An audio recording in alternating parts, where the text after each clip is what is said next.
गुरुवार दिन 11 घटिका समय ओडिशार मध्याह्न भोजन पाचिका संघ पुरी जिला शाखा तरफ 9 दफा दाबी नहीं विक्षेप प्रदर्शन करा जायथिला। दाबी गुड़िक है पाचिका मानकु सरकार कर्मचारी मान्यता देवा सहित सर्वनिम्न मजूरी लागू करा जाऊ। द्वितीय है 10 मास परिवर्ते 12 मास दरमा प्रदान करा जाऊ। तृतीय है बीमा और पेंशन लागू करा जाऊ।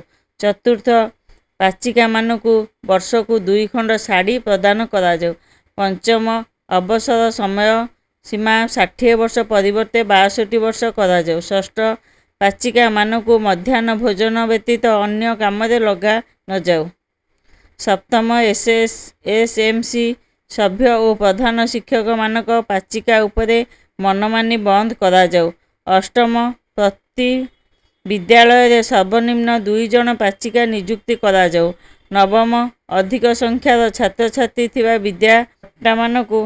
कटा मानक सरकार नियम अनुजाई पाचिका नियुक्ति करा जाऊ इत्यादि। एही सभारे सभ्य प्रतित्व करथिले पाचिका संघ और सभापति पीतवास बेहेरा। वक्तव्य रखिथिले कार्यकारी सभापति जगन्नाथ देव, श्रमिक नेता टुना नायक, जिला संपादक संयुक्ता यादव, चारुलता मिश्र, शर्मिष्ठा लेंका, कृष्णप्रिया बराल, सावित्री महापात्र, विष्णुप्रिया मिश्र, कनकलता साहू, झिली नायक, निरुपमा रथ, नीलिमा साहू, कुन्नी बारिक, मंजुलता बारिक, पूर्णिमा बेहेरा और झरणा महारणा प्रमुख विद्यालय और गणशिक्षा मंत्री पाखकु 9 दफा संबलित स्मारक पत्र एडीओ जरिया पठागला।